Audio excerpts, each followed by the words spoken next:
Just when you thought Pope Francis would spend his entire run as Pope shielding Muhammad and the Quran from criticism, he drops this bomb on the foundations of Islam.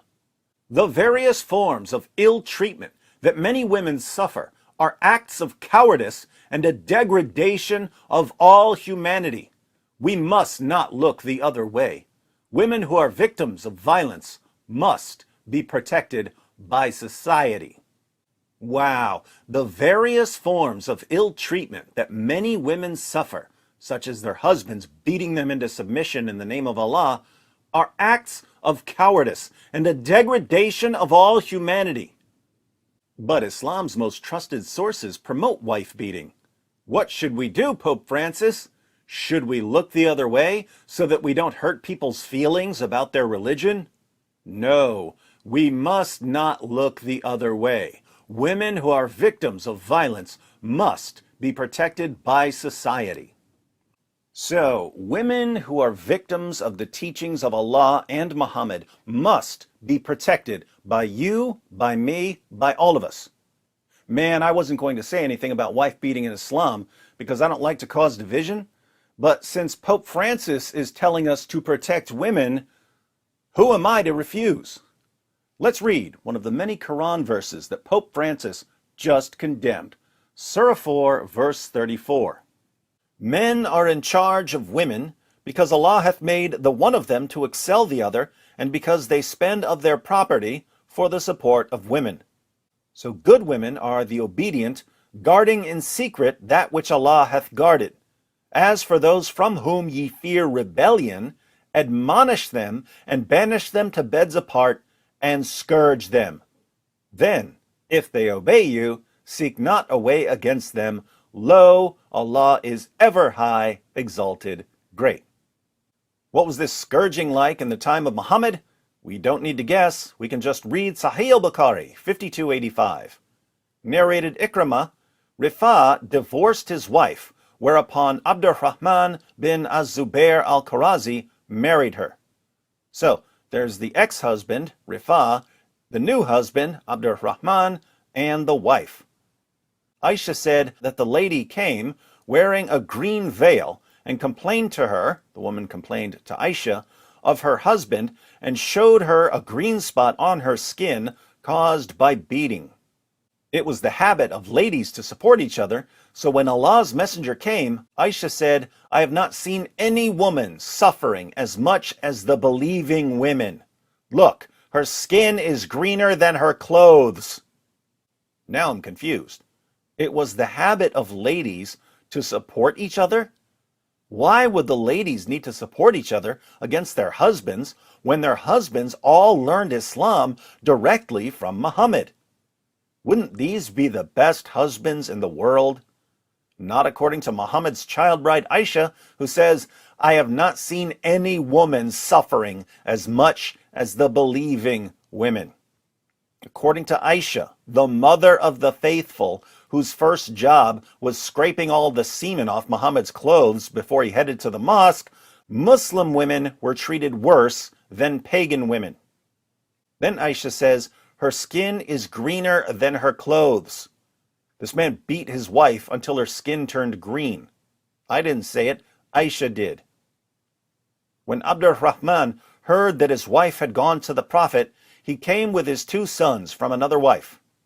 As we're about to see, these 2 sons are Exhibit A and Exhibit B.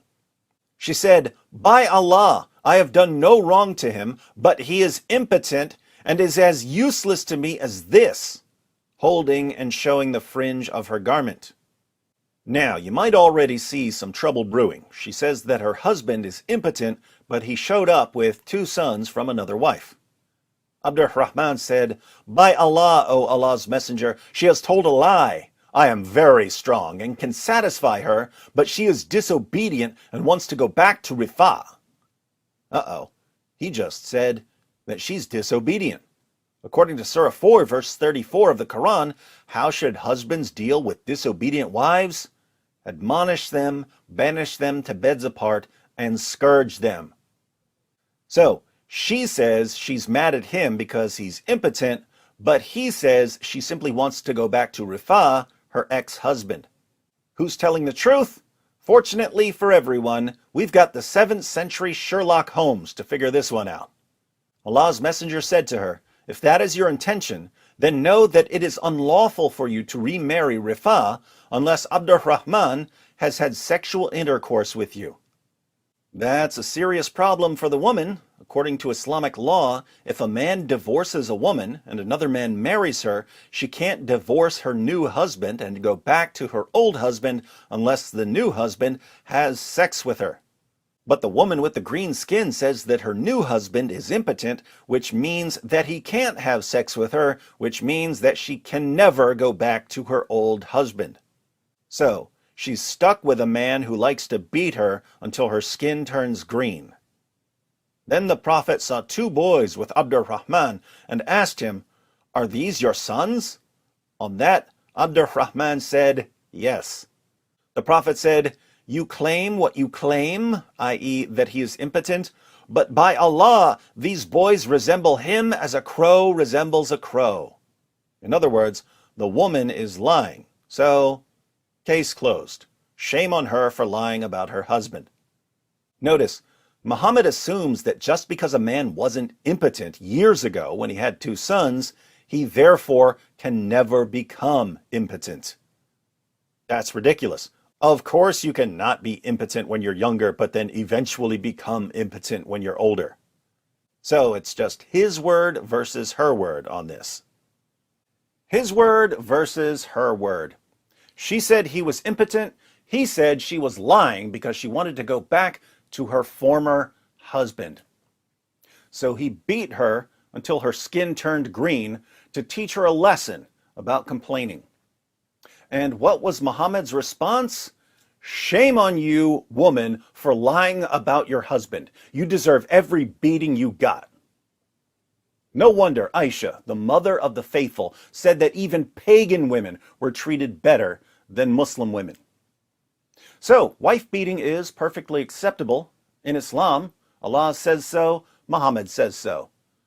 As much as we might want to look the other way so that we don't hurt people's feelings about their religion, Pope Francis says that Islamic domestic violence is a degradation to all humanity, and that society must condemn it and protect the victims of Muhammad's teachings. You know what? Pope Francis is right.